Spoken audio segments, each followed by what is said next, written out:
Hi friends, நம்ம இன்றைக்கி என்ன பார்க்க போகிறோன்னா மண்சட்டியில் வந்து ஒரு டேஸ்டியான மீன் குழம்பு வந்து எப்படி செய்யலாங்கிறத தான் இந்த வீடியோவில் பார்க்க போகிறோம். இதுக்கு வந்து சின்ன டிப் தான், இதுகளை ஃபாலோ பண்ணாலே போதும், ரொம்ப டேஸ்டியாக இருக்கும் மீன் குழம்பு. இதுக்கு வந்து நான் அயில மீன் எடுத்துக்கிட்டேன், அதை வந்து கட் பண்ணி க்ளீன் பண்ணி எடுத்துக்கிட்டேன். அதோட ஒரு லெமன் சைஸு புளியையும் கல் உப்பையும் போட்டு விரவி வச்சாச்சு. ஏன்னா அந்த புளிப்பும் அந்த உப்பும் வந்து அதில் வந்து நல்லா செட் ஆகும்.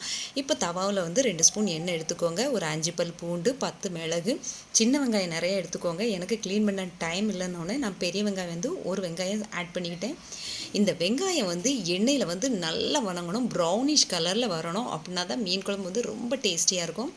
2 தக்காளியும் அதே போல் நல்லா மசிஞ்சிடணும். அதுக்கப்புறம் நம்ம மசாலா சேர்த்துக்கலாம். கொத்தமல்லி வந்து ஃப்ரெஷ்ஷாக அரைச்சி சேருங்க, செம்ம டேஸ்ட்டாக இருக்கும். அப்புறம் குழம்பு தூள் நான் சேர்த்துக்கிட்டேன். வரமிளகாத்தூள் வந்து நம்மளுடைய காரத்துக்கு தகுந்தபடி சேர்த்துட்டு நல்லா அந்த வெங்காயத்தோடு நல்லா கோட்டிங் ஆகணும்.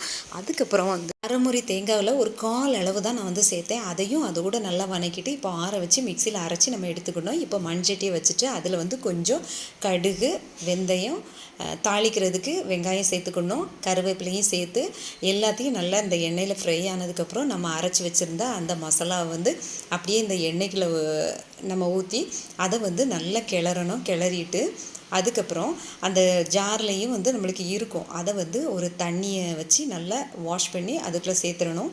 இப்போ புளி வந்து நம்ம லெமன் சைஸு புளி வந்து அந்த மீனோடு ஊற வச்சுருந்தோம், அதை எடுத்துட்டு நல்லா அதை பிசைஞ்சு இந்த மாதிரி ஃபில்ட்ரு பண்ணி இந்த குழம்போடு நம்ம சேர்த்துடணும். இப்போ நம்மளுக்கு வந்து அந்த பச்சை ஸ்மெல் எல்லாம் மசாலாவோட பச்சை ஸ்மெல் போகணும்.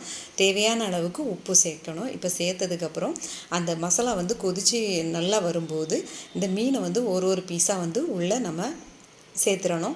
இப்போ வந்து ஃப்ளேம் வந்து மீடியத்தில் வச்சுட்டு நம்ம குக் பண்ணணும். உப்பு பார்த்துக்கோங்க, நம்மளுக்கு தேவையான அளவுக்கு சால்ட்டு சேர்த்துக்கோங்க. ஏன்னா ஏற்கனவே நம்ம வந்து மீனில் வந்து உப்பு சேர்த்துருப்போம், அதனால் பார்த்து சேர்த்துக்கோங்க. இப்போ ஓரளவுக்கு நம்மளுக்கு வந்து அந்த 10 நிமிஷத்தில் மீன் வந்து குக் ஆகிரும். எண்ணெய் பிரிஞ்சு வர நேரத்தில் 1 ஸ்பூன் நல்லெண்ணெய் சேர்த்துட்டு, இது ரொம்ப ரொம்ப முக்கியம், 1 ஸ்பூன் நல்லெண்ணெய் சேருங்க, ரொம்ப டேஸ்டியாக இருக்கும். அதுக்கப்புறம் மல்லித்தழையை போடணும். மல்லித்தலை போட்டதுக்கப்புறம் மீன் குழம்பு கொதிச்சிட்டே இருக்குன்னு பார்க்குறீங்களா, நான் ஸ்டவ் ஆஃப் பண்ணிவிட்டேன்.